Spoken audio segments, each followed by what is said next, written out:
Goat, goat, goat, goat. Greatest of all time is spelled goat. Beastmen are a core part of Warhammer fantasy, regardless of how little they are in the limelight, so to speak. The forests of the old world are crawling with these foul children of chaos. Entire villages are razed by the monsters lurking in the woods. A mutant child is left to die in the forest, but only attracts the Beastmen to it, taking the child to be raised as one of their own, a gift from the Dark Gods. And that's not even mentioning Morgur, whose mere birth turned an entire village into a horde of mewling warped horrors, and his prophet Kralmor leading herds of warped gores in the old world. But the Beastmen are also present in 40k, though in significantly lessened forms. So let's take a gander at how Beastmen were handled in the grim darkness of the far future. Considering how intrinsically intertwined the Beastmen of fantasy are with the corruptive influence of chaos, you might be surprised to find that Beastmen in 40k precede chaos in that setting. Opening the Rogue Trader rulebook on page 174, you find the segment on abhumans in the Age of the Imperium. And what's the first thing you find there? Beastmen, Homo sapiens variatus. The popular term Beastman is used to describe mutations of the human stock which combine the physical appearances of humans and animals, usually goats. Beastmen do not necessarily look alike, and different animal traits can manifest themselves. But apart from this, they are genetically fairly stable, and are considered to be a form of abhuman rather than an unpredictable mutation. In temperament, as well as appearance, they are often bestial, having the reputation for crudity, aggression, and indiscipline. Companies of beastmen in the Imperial Army are regarded as useful fighters and are ideal for suicidal assaults, where brawn rather than brains is required. Other warriors dislike them as they are rowdy and insanitary. Who'd have guessed that the now mostly overlooked abhuman strain of beastmen would be put in this book before ogrins, halflings, and squats? Though, in fairness, I am fairly certain that this is just in alphabetical order. Also, funny enough to see that our Beastie Boys here are seen as a valuable, if disposable and despised, part of the Imperial Army, functionally serving the role of shock troops the way despoilers might be seen in the Horus Heresy. Except, I would hope you're not using your despoiler squads as disposable meat shields. Comparing the Beastmen in this book to the standard warrior of the Imperial Army, they have better weapon skill and toughness, but their intelligence and willpower are both one lower than the average human. In fact, Beastmen have a better toughness characteristic than the average space marine, though the Astartes usually do have better saves on account of their power armor. The Imperial Beastmen make another appearance in 1988's Warhammer 40k Compendium, wherein we get an article describing how Beastmen work in Imperial Guard armies, describing them as a bit dim, but making up for it in aggression and determination, basically a more aggressive version of Ogrins, who had by then shifted from dumb, violent brutes to the big, lumbering, lovable slabs of meat they would remain for the rest of 40k's history. They are fiercely devoted to the Imperial cult, though in a simplified form, and believe that the only way for them to repent for their sin of being born a mutant was to kill for the Emperor. Beastman bad. Bad Beastman. Dirty. Emperor no like. Beastman love Emperor. Give blood to Emperor. Give heads to Emperor. Say sorry. This quote is attributed to Grasht, a Beastman packmaster of the 14th Gratanor Regiment attached to the 14th Imperial Guard Company, and it exemplifies perfectly the last warning about Beastmen given in this segment, where it is stated that this crude and simple worship of the Emperor is a dangerous path, as the border between it and worship of the blood god Khorne is paper thin. Adding to this the limited intellect of the Beastmen leads to many falling to chaos. The stat line here is the exact same as before, but we get more specificity on their weapon loadouts. Beastmen squads start off with 10 warriors, a packmaster and 9 beastmen. The beastmen start with mesh armor and 2 hand weapons, most likely treated as close combat weapons, but the squad members can swap 1 or more hand weapons for chain weapons or sawn-off shotguns, or can swap both hand weapons for power shields and flamers. The packmasters can take the same weapons as their squad, but can also take a plasma pistol, power axe, power glove or power sword. The squads can also take friends-on dispensers to make them more brutal in close combat. Based on this stat line, it is very likely that the intent was for players to use the C-27 Beastmen for this, but in the 1989 Citadel catalogue, alongside Commissars and Standard Imperial Guardsmen, we got 2 Imperial Beastmen sculpted by Jez Goodwin. One seems to have the standard 2 hand weapons loadout, while the other is armed with a plasma pistol and a chainsword, probably to represent a packmaster. The previously hinted at connection to Khorne would be slightly elaborated in 1988's Realm of Chaos Slaves to Darkness. A Chaos Renegade may get Beastmen followers, and all Chaos Space Marine armies may take any number of Beastmen slave squads. Interestingly, these Beastmen may take power shields without flamers, and have 2 wounds apiece, giving them a greater survivability than Chaos Space Marines. The Beastmen, however, lose their mesh armor, which would give them a 4-up save, instead getting flak, giving them a 6-up save. The possible shields do upgrade it to a 4-up, but the Beastmen here do naturally have a significantly lower save than they had in the compendium. They can also take a power field generator. There's no actual mention for what that does though. They are also outfitted with explosive collars, which can cause the squad members to suddenly catch an acute case of head blows off if they fail morale. These collars are automatically outfitted with friends-on dispensers, so Beastmen don't actually need to be upgraded for friends-on in Chaos armies. The bomb collars and friends-on dispensers are usually controlled by a Tech Marine. 1990's Realm of Chaos: The Lost and the Damned then expanded upon the Beastmen, both in fantasy and in 40k. While the chapter focusing on the Children of Chaos is primarily focused on Beastmen in fantasy, much of what is said about different types of Beastmen is still true in 40k.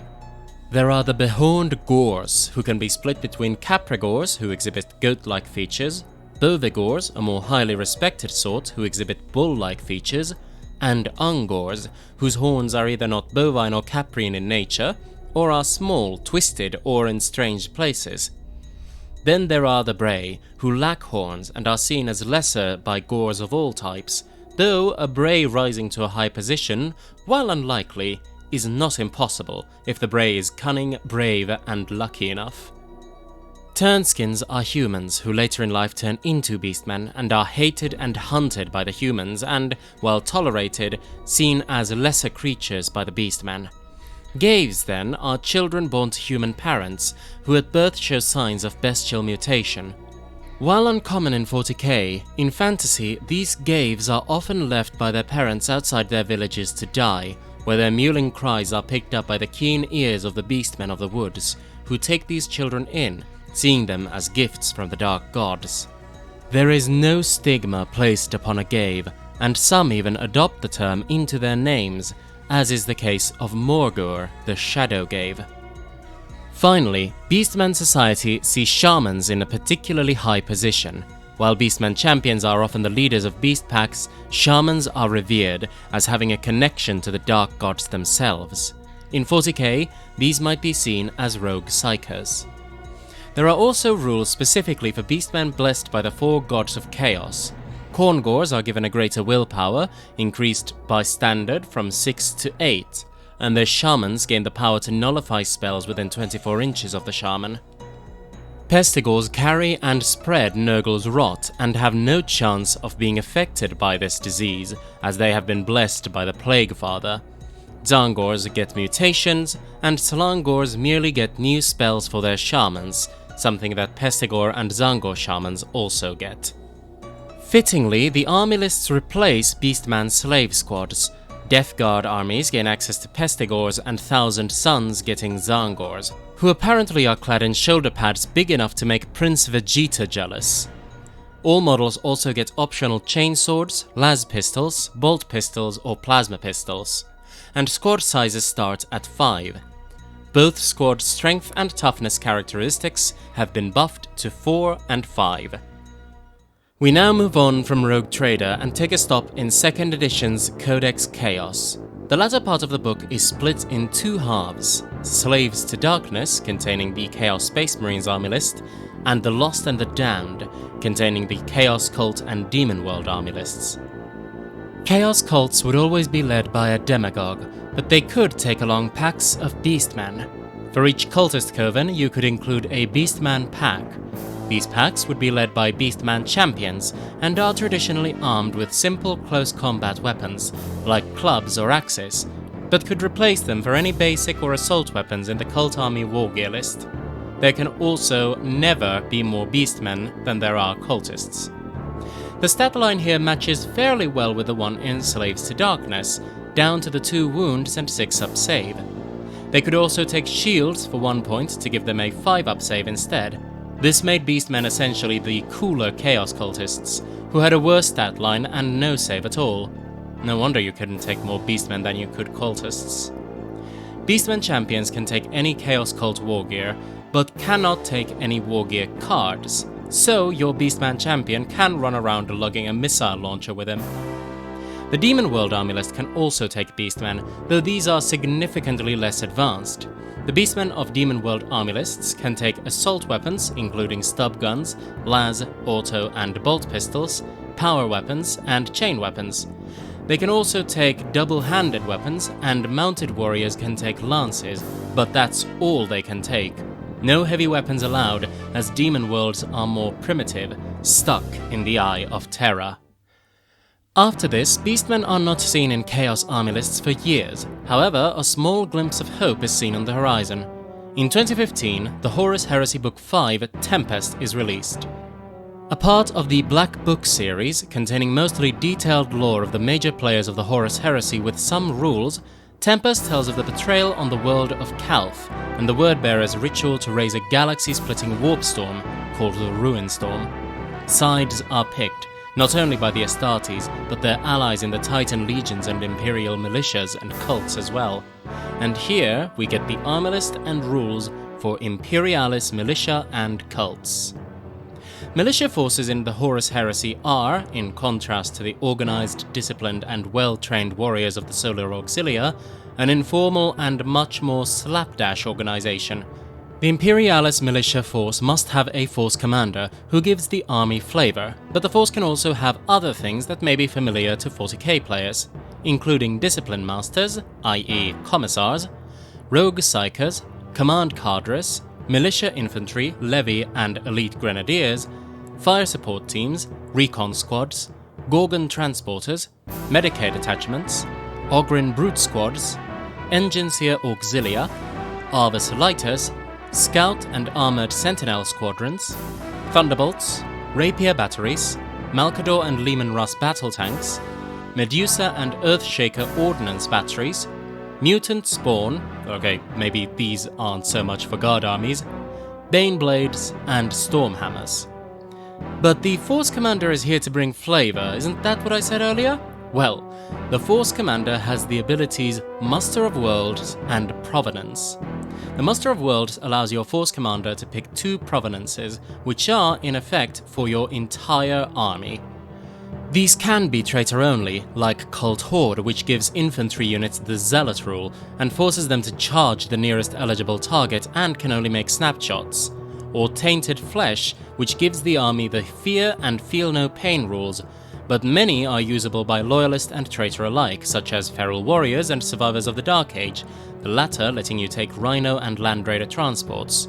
However, our focus is Abhuman Helots.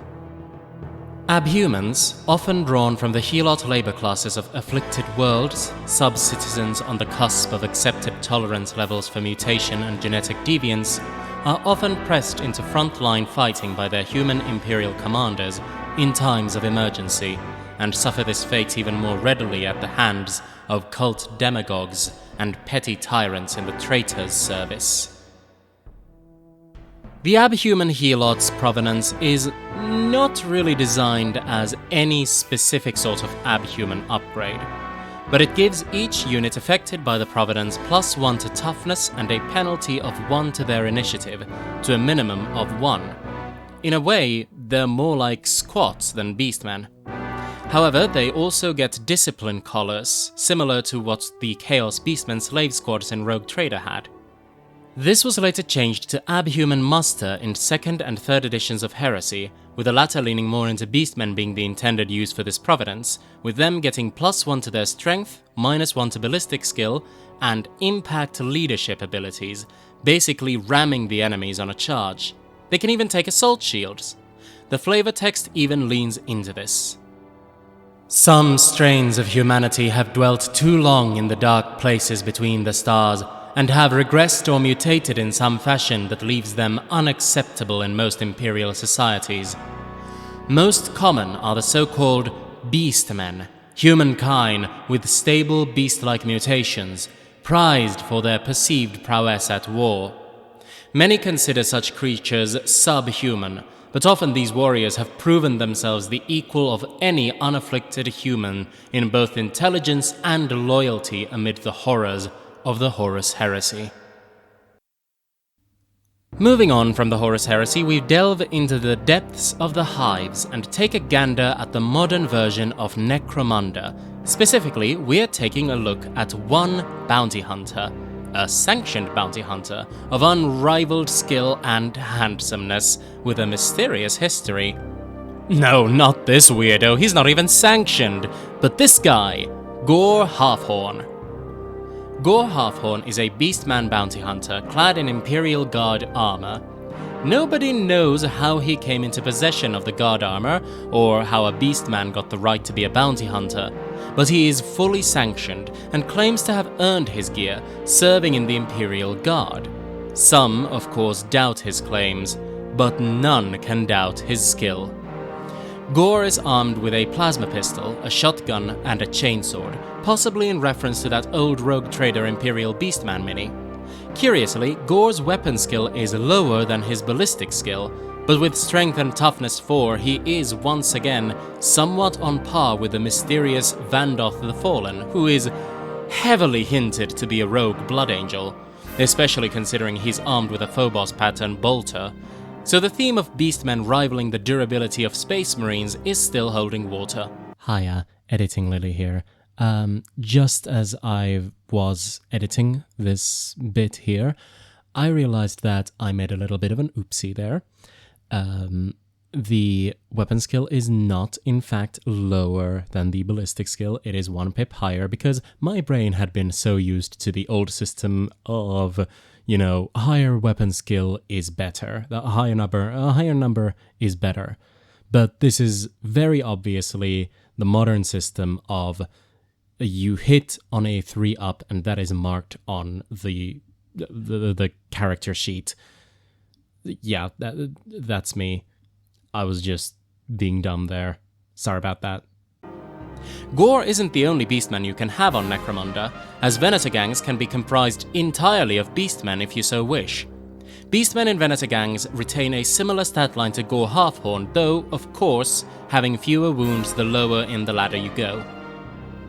7th edition 40k saw the release of a new Chaos faction, the Thousand Sons, as a standalone army, and in addition to many things from the standard Chaos Space Marine armies, they got a few new things of their own, such as Scarab Occult Terminators, Rubric Marines, Exalted Sorcerers, and Magnus the Red, but they also got their own chaff unit.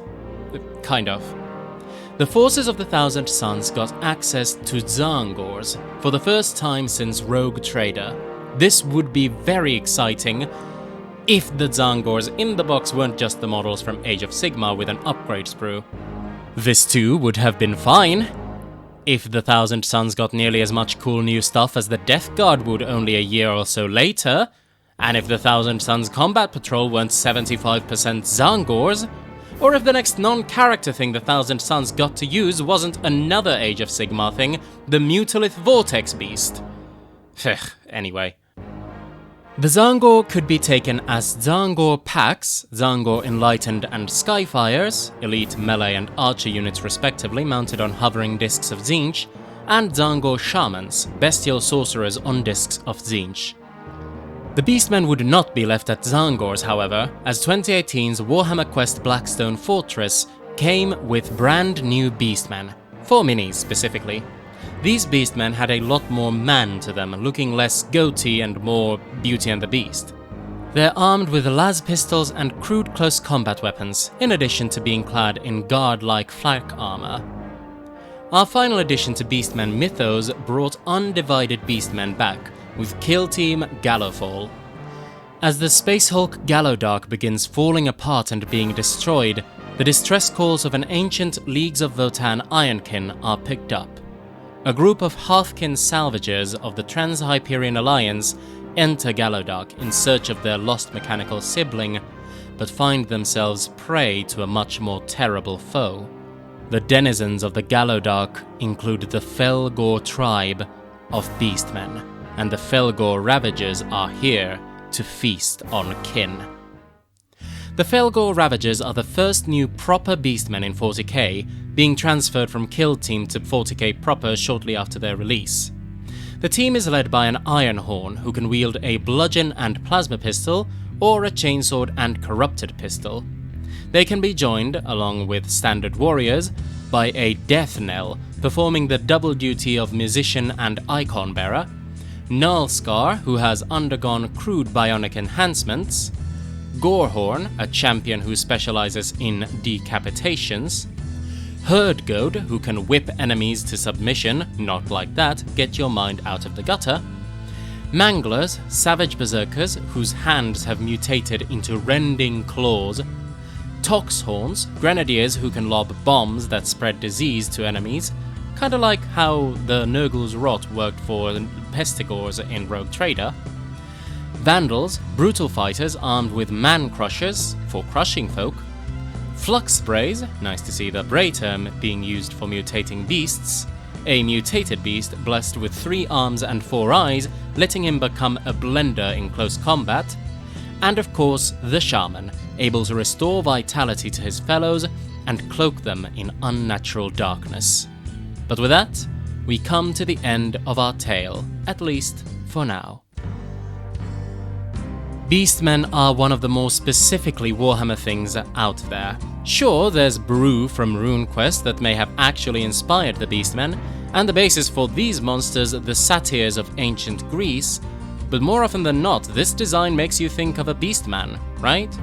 Or a fursuiter, I guess. But in 40k, Beastmen are an unfortunately rare sight.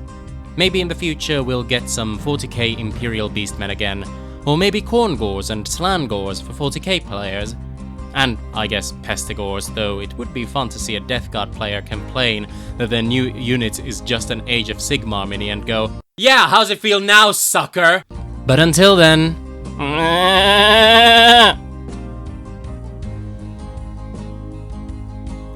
Thank you so much for watching this video. If you liked the video, then please make that official with a like, and why not tell me what abhumans in particular you like? My favorites are, well, doesn't even need to be said, it's Beastmen.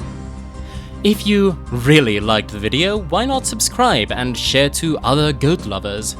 But anywho, thank you again for watching, and I'll see you again soon. Bye!